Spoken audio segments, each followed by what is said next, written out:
അപ്പൊ പിള്ളകളെ സുഖങ്ങളൊക്കെ തന്നെ അല്ലേ?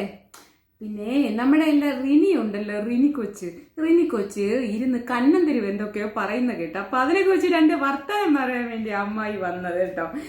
അതിനു മുമ്പ് ശ്രീനാദേവി കുഞ്ഞമ്മ പറഞ്ഞ കാര്യമൊക്കെ നമുക്കറിയാലോ. രാഹുൽ മാങ്കൂട്ടത്തിനെ പാതിരാത്രി വിളിച്ചിട്ട് ടെലഗ്രാമിൽ ചാറ്റിൽ വരാനും വീഡിയോ കോളൊക്കെ ചെയ്ത കാര്യം അങ്ങോട്ട്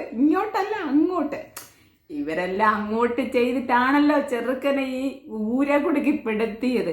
അവനൊരാങ്കൊച്ചല്ലയോ, അതുകൊണ്ട് അവൻ വന്ന് കുടുങ്ങിയും പോയി. അവരെല്ലാം വല വിരിച്ച് കാത്തിരിക്കുകയാണെന്ന് ചിന്തിക്കാനായിട്ടുള്ള ബുദ്ധിയും ബോധവും പക്കണമൊന്നും ആ ചെക്കനില്ലാണ്ട് പോയി. അത് പോട്ടെ. അപ്പൊ എന്താ ഈ റിനിക്കൊച്ചു പറഞ്ഞ കാര്യം എന്താണ്? ഇപ്പൊ ശ്രീനാദേവി കുഞ്ഞമ്മ പറഞ്ഞതിന് ശേഷം റിനിക്കൊച്ചു പറയുന്നു, ഞങ്ങൾ പെണ്ണുങ്ങൾ റൂമൊക്കെ എടുത്ത് ഇങ്ങനെ ആണുങ്ങളെയൊക്കെ വിളിക്കുന്ന സ്വഭാവമൊക്കെ ഉണ്ട്. അത് വേറൊന്നിനും വേണ്ടിയല്ല, പാട്ട് പാടിയിരിക്കാൻ വേണ്ടിയല്ലെന്ന്. അപ്പൊ എന്തിനു വേണ്ടിയിട്ടാണ്? ഞങ്ങൾ വെറുതെ സംസാരിച്ചിരിക്കാൻ വേണ്ടിയിട്ടാണ്. അത് സംസാരിച്ചിരുന്നിട്ട് ചിലപ്പോ ഒരു ഉമ്മ വെപ്പോ ഒരു കെട്ടിപ്പിടിയും, അതിനപ്പുറത്തേക്കൊന്നും പോവത്തില്ലെന്ന്. എങ്ങനെയുണ്ട്? നാട്ടിലെ പെൺപിള്ളാരെല്ലാം പോയി റൂം എടുത്തിട്ട് കണ്ട ആണുങ്ങളെയൊക്കെ വിളിച്ചു വരുത്തിയിട്ട് ഉമ്മ വയ്ക്കാനും കെട്ടിപ്പിടിക്കാനും വേണ്ടിയിട്ടാണെന്ന് റൂം എടുക്കുന്നത്. ഹോട്ടലിൽ റൂം ബുക്ക് ചെയ്ത കാര്യം മനസ്സിലായല്ലോ. എന്താ കാര്യമെന്ന് പിള്ളകൾക്ക് മനസ്സിലായല്ലോ അല്ലേ? ഞാൻ ഇനിയിപ്പോൾ ഒരുപാട് പറഞ്ഞു തരേണ്ട കാര്യമുണ്ടോ?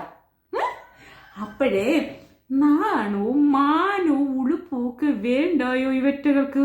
ഇതിനെയൊക്കെ ഇങ്ങനെ അങ്ങ് വീട്ടിൽ നിന്ന് ഇങ്ങനെ എഴുന്നള്ളിച്ച് വിടുന്ന ആൾക്കാരെ പറഞ്ഞാൽ മതിയല്ലോ. പെണ്ണെന്ന് പേരും പെണ്ണിന്റെ ശരീരവും വായിന്ന് വരുന്ന ദുർഗന്ധം വമിക്കുന്ന കന്നന്തിരിവുകളും എങ്ങനെ നമുക്കിതിനൊക്കെ പറയാൻ പറ്റും? ഇവറ്റകളൊക്കെ എന്ത് പേരിട്ട് വിളിക്കാൻ പറ്റും? എന്ത് പരാതി രാഹുൽ മാങ്കൂട്ടത്തിന്റെ കൂടെ വന്നാലും രാഹുൽ മാങ്കൂട്ടത്തിന്റെ ഉടനെ വന്ന് പറയും, എനിക്ക് പ്രശ്നമാണ്, എന്നെ 24 മണിക്കൂർ പരിചയപ്പെട്ടപ്പോൾ തന്നെ രാഹുൽ മാങ്കൂട്ടത്തിൽ എങ്ങനെ അങ്ങനെ ചെയ്യാൻ പോവച്ച്, ഇങ്ങനെ ചെയ്യാൻ പോവച്ച്. അയ്യോ, കണ്ടാലും മതി. രാഹുൽ അങ്ങനെ ചെയ്യാൻ പോവച്ചെങ്കിൽ അവന് അത് തന്നെ വേണം, ആ കള്ളന് അത് തന്നെ വേണം. നാട്ടിൽ വേറെ പെമ്പിള്ളാരൊന്നും ഇല്ലായിരുന്നു അവന്. എന്തോ പറയാനാ എൻ്റെ കർത്താവേ.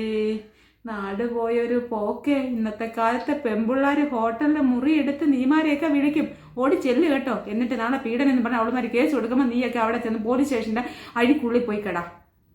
അമ്മായി പറഞ്ഞിട്ടുണ്ട്, സൂക്ഷിച്ചോണം. ഏതവളെ വിളിച്ചാലും സൂക്ഷിച്ചോണം. നിന്നെയൊക്കെ കഴിമരത്തിൽ കയറ്റാൻ വേണ്ടി അവളുമാര് ഇറങ്ങി പുറപ്പെടുന്നത്. അതുകൊണ്ട് സൂക്ഷിച്ചാൽ ദുഃഖിക്കണ്ട.